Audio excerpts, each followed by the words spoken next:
dois, três.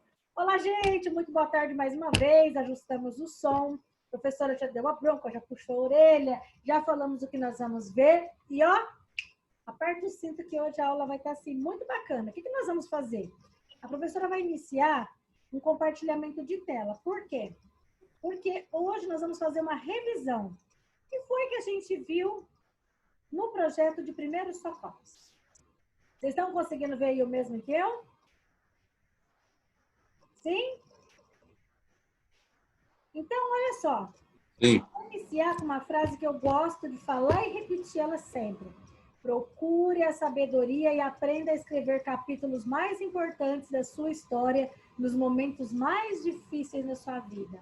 É nos momentos difíceis que você acha que você é fraco, e realmente você tem razão, todos nós somos, mas Deus nos faz forte. Então, nós não somos fortes porque nós somos bons, nós somos fortes porque nós cremos em Deus e é Ele que nos levanta.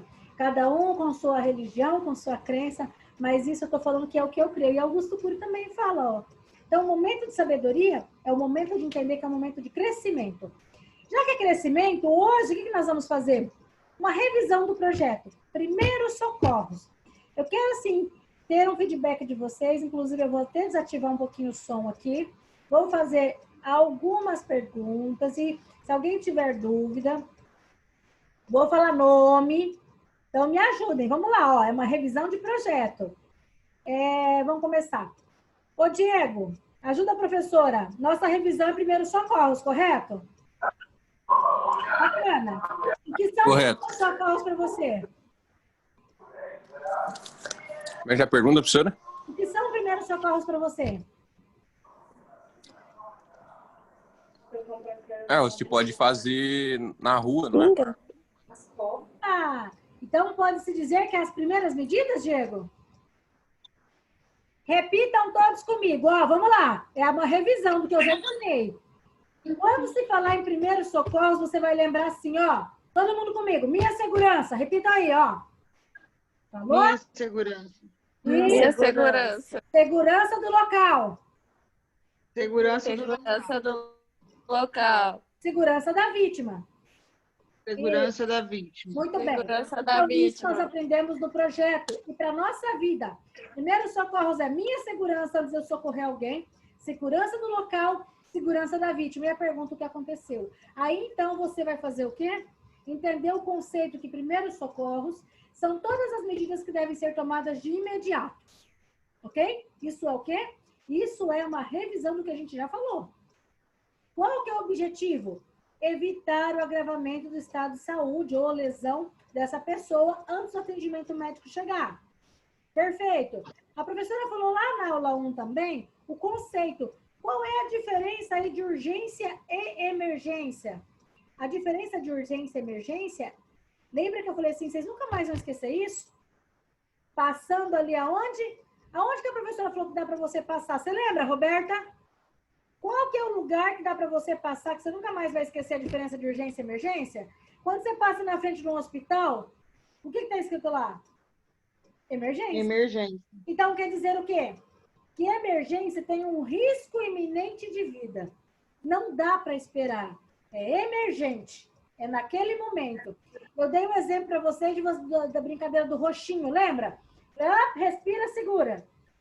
Primeiro, ninguém vive sem respirar. Uma coisa urgente. Eu ainda falei, ó, tá saindo sangue na Mila, tá com hemorragia. O que acontece? É uma coisa urgente. Ou seja, o que é urgente é com ou sem risco potencial de vida. O emergente, ele tem risco de vida, entendeu? Não dá para esperar, ok? Se vocês lembraram, conseguiram guardar bem a concepção do que a professora ensinou, nunca se esqueçam. Falamos a respeito do quê? Quais as atitudes que se deve tomar do que são primeiros socorros? As atitudes é para garantir a vida da pessoa, manter os sinais vitais e evitar o agravamento do seu quadro, até que o socorro chegue. Só que daí, eu comentei também a respeito do artigo. Artigo 135, é o Código Brasileiro, Penal Brasileiro, que ele fala deixar de prestar socorro a alguém que está em perigo, mesmo que você pode fazer, que você sabe fazer e não fazer, isso é omissão de socorro. Só que uma coisa que eu quero saber se a Mila lembra. Ô, Mila, você lembra que a professora falou que do artigo 135, que só o fato de você pegar o telefone e ligar para o socorro já descaracteriza a omissão de socorro? Lembra bem disso? Porque, assim, melhor do que não fazer é fazer errado, não é verdade? Então, o fato de pegar e ligar descaracteriza a omissão de socorro, não é verdade? Falamos sobre isso? Claro que você anotou aí, bem bacana, né? Sim. Então, concepção da aula 1. Manter a calma, evitar pânico. Quando se está socorrendo alguém, essas duas palavras mágicas. Falei com vocês nas aulas de primeiro socorro sobre os sinais vitais. O que são os sinais vitais? Sinais vitais são os parâmetros que indicam o estado de saúde de uma pessoa, ok? Se você não lembrar, aqui eu estou compartilhando com vocês, só para a gente relembrar. O pulso, a média que bate no adulto é 80 batimentos por minuto. A respiração, 20 vezes por minuto. Temperatura, em torno de 36,5. A pressão, existe a contração e o relaxamento do coração. O importante é que a alta não esteja acima de 120 e que a mínima não esteja menos que 90, ok? Falamos que tem vários locais onde dá para sentir o pulso, mas em primeiros socorros, normalmente nós usamos o quê? Essa região para verificar o pulso.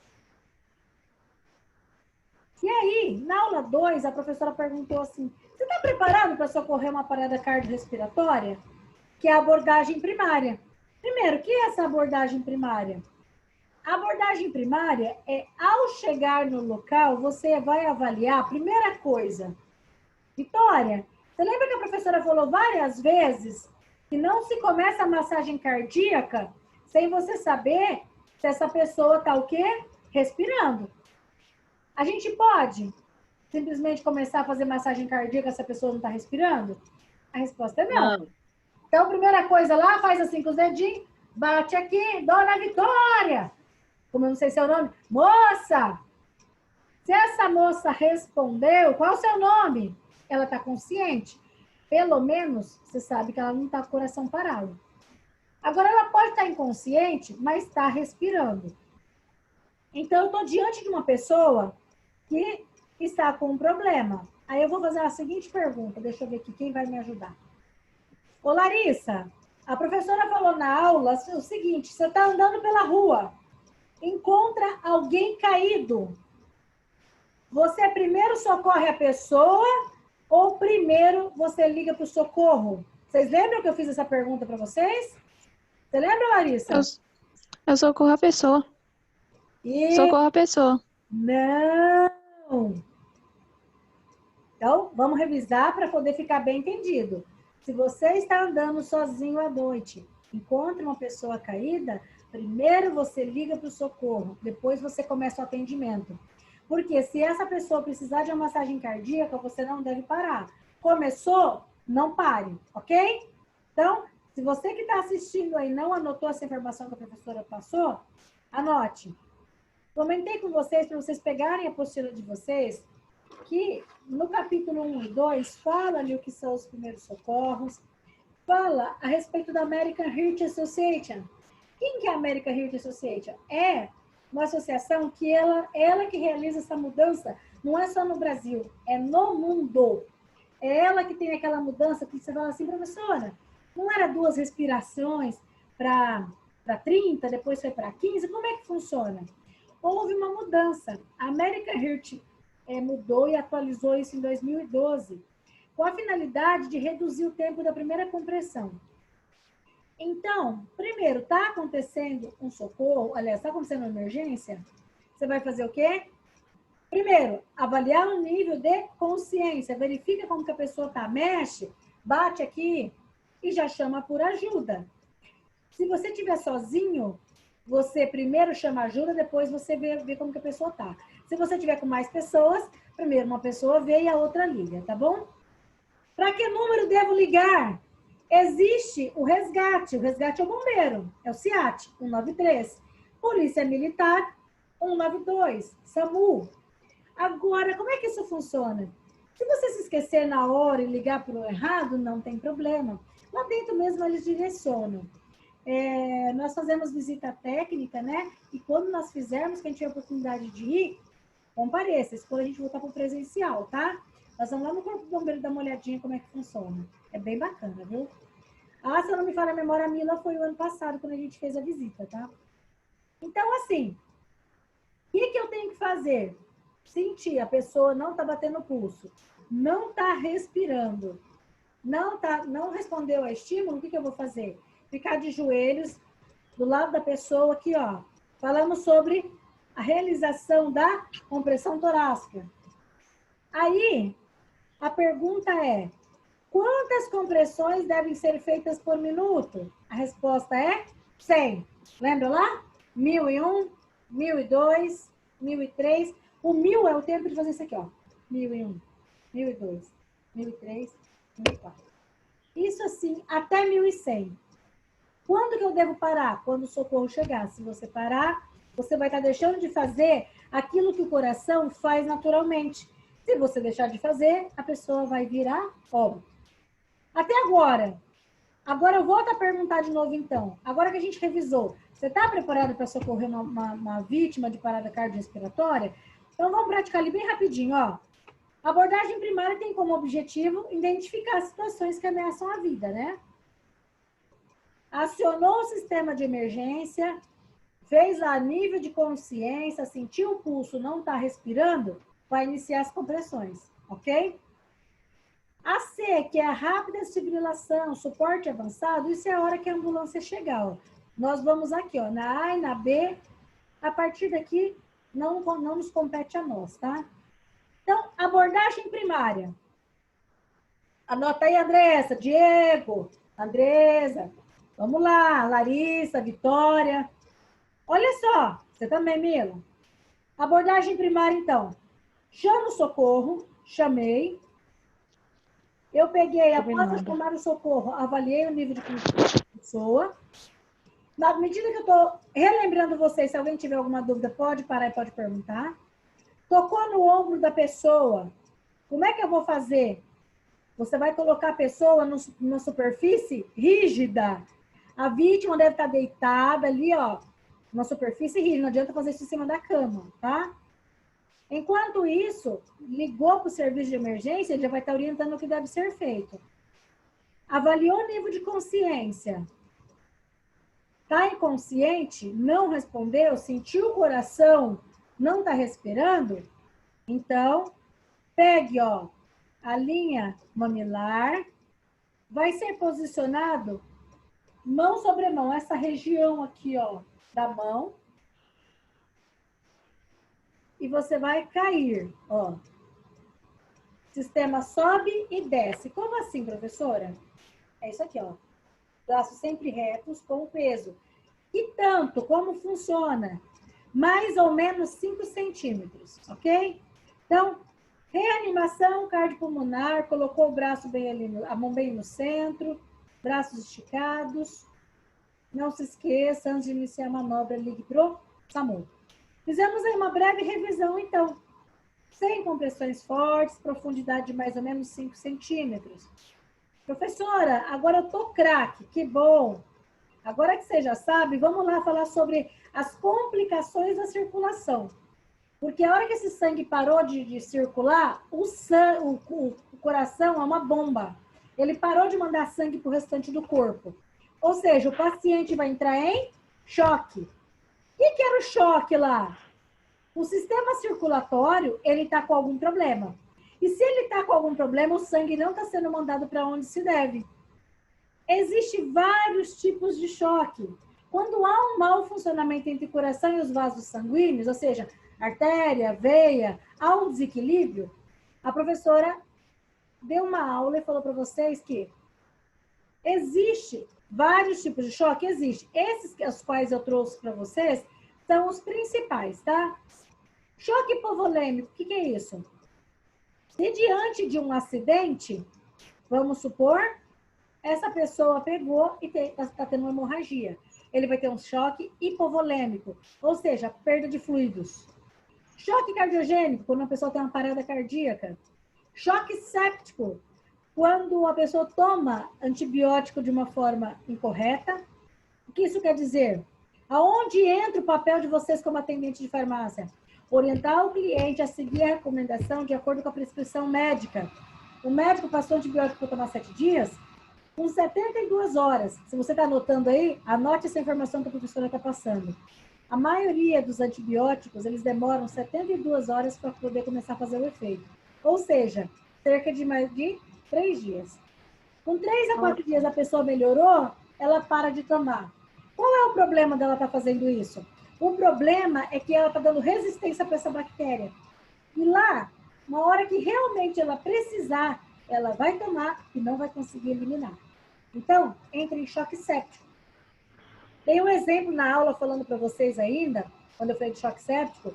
A Bianca Toledo é um exemplo de uma pessoa que, ela não é exemplo só no Brasil, é no mundo. Ela é um dos poucos casos que a pessoa teve choque séptico e conseguiu sair depois de falência renal e de vários órgãos do corpo. Então, isso aí é uma prova viva do que eu falo para vocês.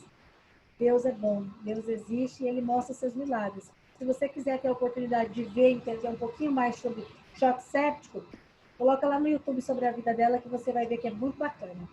Choque anafilático, quando a pessoa é picada por algum bichinho ou ainda quando toma um medicamento a qual ela tem alergia. E aí eu pergunto para você, como que uma pessoa sabe que ela tem alergia a um medicamento? Agora vem aquele momento que é muito interessante e é importante a gente saber. Às vezes você não sabe. Sabe como você descobre que você é alérgico ao medicamento? Na hora que você está tomando, infelizmente. Ok? Nós vamos ter uma aula onde eu vou falar um pouco mais profundamente com vocês qual é a diferença entre reação adversa e reação alérgica, tá? É bem bacana, vai estar ó, legal. Então, assim, choque neurogênico, ele é um choque que é devido a um trauma. Vamos supor, a pessoa está lá andando de moto, foi, bateu, deixou de comunicar o sistema nervoso simpático com o parasimpático, a pessoa vai entrar em choque. Enfim, esses foram os choques que a professora mais comentou com vocês. Agora, e primeiros socorros dele? Como é que é? Primeiro, eu tenho que entender qual é o tipo de choque. Para qualquer tipo de primeiros socorros, a primeira coisa, minha segurança do local, segurança da vítima, tranquilizar essa vítima. Deite essa vítima com a cabeça mais baixa que o corpo, ou seja, deita ela, eleva as pernas, proteja-la do frio, independente de qual choque seja, verifique respiração, pulso, temperatura, porque isso vai ser perguntado, fique em paz. Se você não sabe ficar contando como é que é, pelo menos você sabe dizer assim, ó, tá profundo, tá devagar, o coração tá batendo devagar, tá batendo forte.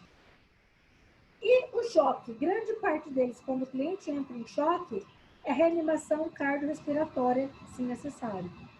Não deixe que a vítima se mova sozinha, ou que beba água para... bebe água para se acalmar. Não, não é esse o caminho. Providencie remoção para o hospital o mais rápido possível. Falamos então dos primeiros socorros. Na sequência, nós somos para queimaduras. Quais os tipos de queimaduras que existem?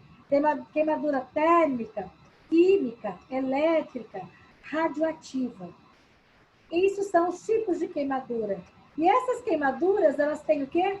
Classificações, ou seja, quanto ao grau de profundidade da lesão causada, onde que essa queimadura aconteceu. Bom, se ela for primeiro grau, queimou a epiderme. Ou seja, vermelhidão, dor, é aonde vai procurar a farmácia, porque vai querer passar pomada. Mas os primeiros socorros? Água corrente. Não é água gelada. Eu falo água corrente, mas cuidado, porque a água que você já viu que sai tão quente, é perigoso queimar mais a pele. Se você perceber que a água está muito quente, o que vai fazer? Misturar a água da torneira com a água da geladeira. Mas não com água gelada, extremamente gelada. Vai só arder mais ainda. 3 a 6 dias já não tem nada. Queimadura de segundo grau, a característica dela é que tem bolha. Dói muito, incha. E ainda há um desprendimento de pele. Até 3 semanas, de acordo com a extensão da queimadura. Falando sobre a de terceiro grau, essa já não dói, porque destruiu o nervo, capilar, glândula. Até agora, falamos sobre muita coisa. Para quem está acompanhando, a professora trouxe uma inovação. se você quiser ler mais um pouco a respeito desse assunto, é o tratamento alternativo com couro de peixe. Por que isso, professora? Porque não são todos os hospitais de todas as cidades que têm disponível o banco de pele. Então, assim como se doa órgão, se doa pele. Ô, professora, legal. E o que é essa câmera hiperbárica que você trouxe aí?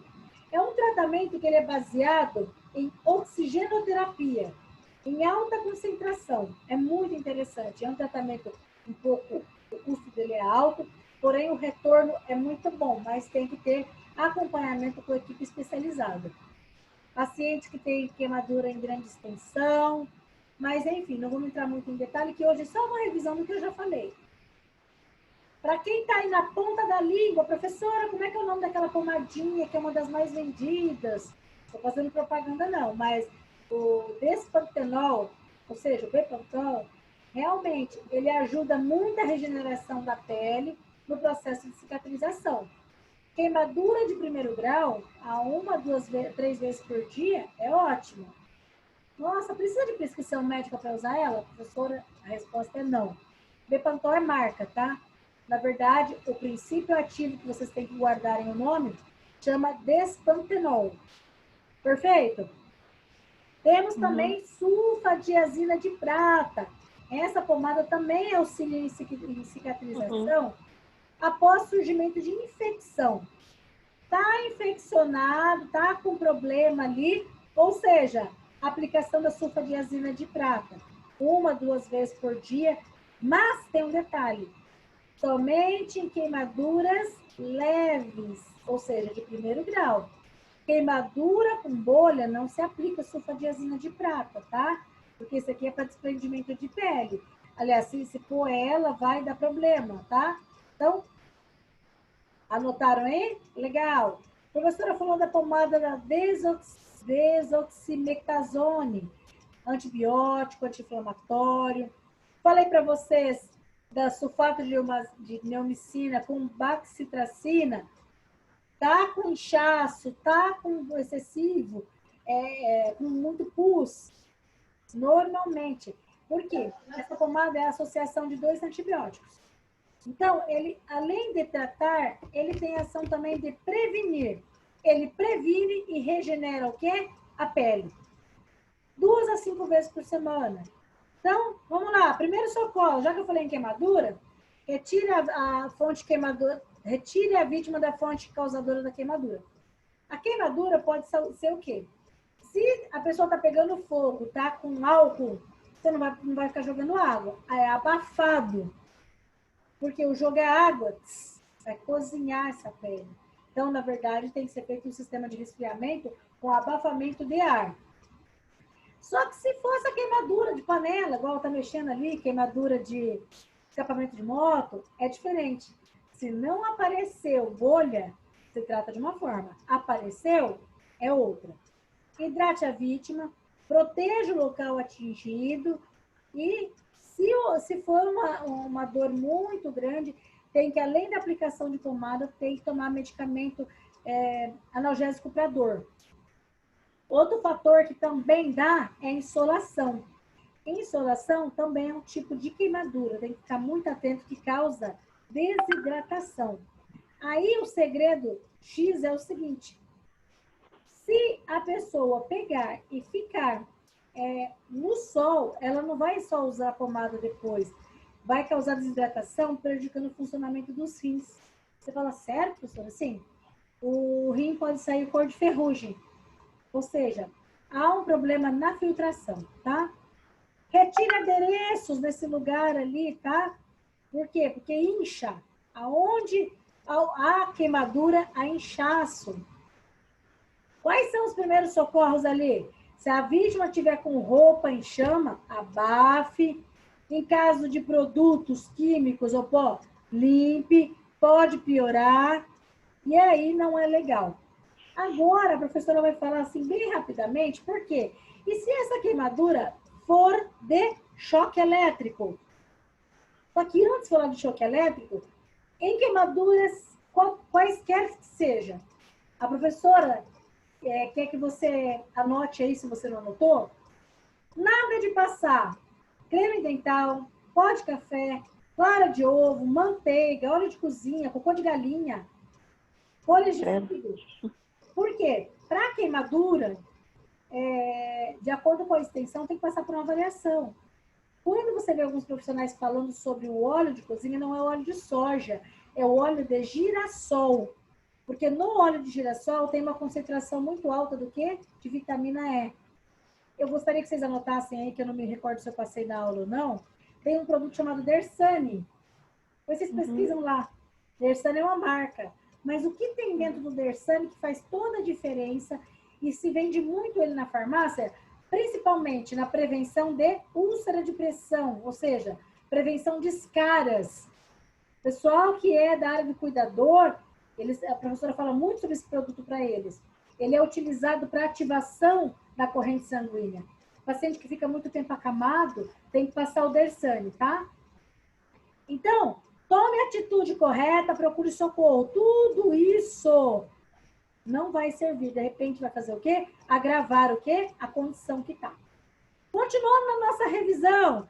Tá bacana? Tá legal? Vai aproveitando aí. Estamos só revisando tudo que a gente já falou. O que fazer, então, no caso de choque elétrico? Primeira coisa, você vai tentar afastar o quê? Aquilo que está causando energia. Ou, desculpa, a descarga elétrica. A pessoa levou ali, ficou grudadinho, você vai afastar. Agora, se você souber aonde é a caixinha, as casas construídas recentemente, somente casas populares, eles colocam no lugar X, normalmente no corredor. Por quê? Justamente pensando no caso de choque elétrico. Vai lá, abaixou, pronto. Acabou ali a passagem. Aí sim você vai ver o que vai fazer com a pessoa. Cortou, desligou a fonte de energia, mas não toque na vítima antes de desligar, tá bom? Depois sim, afastou da pessoa, aquilo que está provocando choque. O que é importante que a professora Evelyn quer que vocês guardem? Madeira, plástico, pano grosso, borracha. Não vá com o pé no chão, não tente abraçar e puxar rápido, porque o choque elétrico ele pode ser desde um formigamento, aquela sensação ruim de choque, como ela pode causar o efeito contrário do que o nosso coração bate. Um choque elétrico com uma voltagem muito alta faz o coração o quê? Pode parar. Chamou a ambulância, ligou ali e até que a ambulância chega. A pergunta que eu fiz para vocês em aula foi a seguinte: se a hora que eu peguei lá, fiquei muito preocupada, não sabia o que fazer com essa pessoa, me perguntaram, posso dar um pau de moda louco na cabeça dela pela caidura? Não, gente. A madeira é para puxar ela para auxiliar na retirada. Não pode dar um pau no meio da cabeça da pessoa, a pessoa cair dura, tá? Então, assim, caiu consciente, acalme a pessoa, tira ela de lado.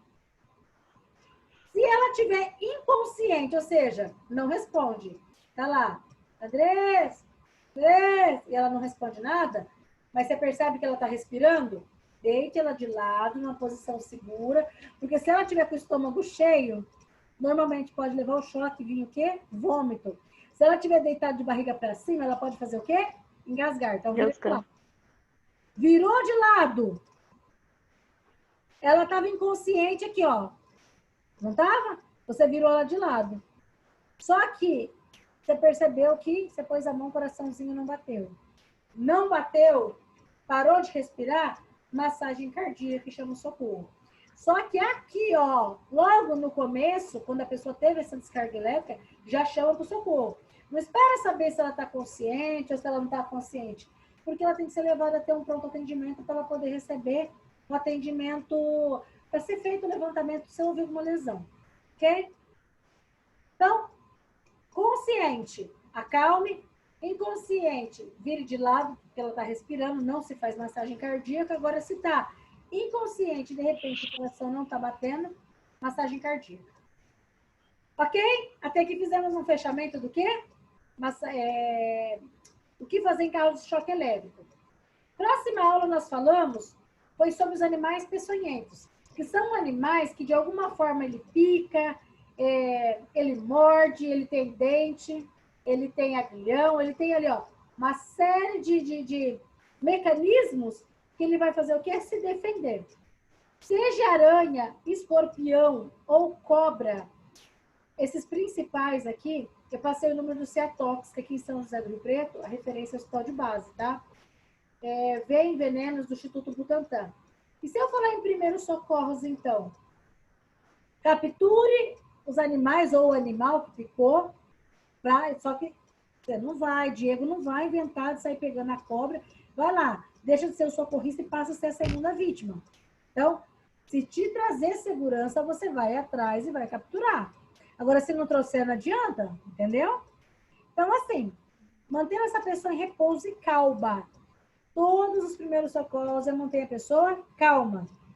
Evite a absorção do veneno mais rápido. Mantenha a pessoa calma. Quanto mais agitada ela fica, mais esse veneno circula rápido dentro do organismo, entendeu?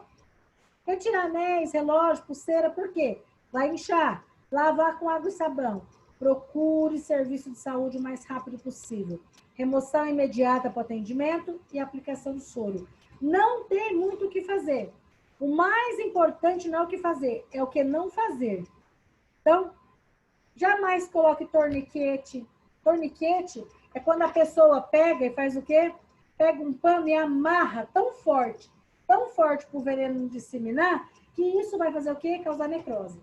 Nada de cortar, pôr folha de louro, pó de café, fazer xixi em cima, pôr cocô de galinha, nem nada parecido. Então, nem oferecer bebida alcoólica, nem pôr querosene, nem qualquer outro líquido em cima, ok? Então, a prática é procure o local de referência após a picada o mais rápido possível. Mais importante do que fazer é o que não fazer. Não perca tempo. Leve a pessoa para o atendimento, leve ela deitada, acalmada, acalmou. E para qualquer um dos bichinhos, lave com água e sabão. Aplicou compressa de gelo e vai. Só que cuidado ao ir acontecer um outro acidente. Muito bem. Fizemos uma breve revisão do quê? Das primeiras aulas que nós assistimos até a aula do quê? Dos animais peçonhentos, capítulo 6. Vamos realizar o quê na próxima aula? Nós vamos virar o projeto. Nós vamos para o projeto de desenvolvimento pessoal. Vamos dar continuidade ao conhecimento. Vai estar, assim, imperdível. Vamos falar um pouquinho mais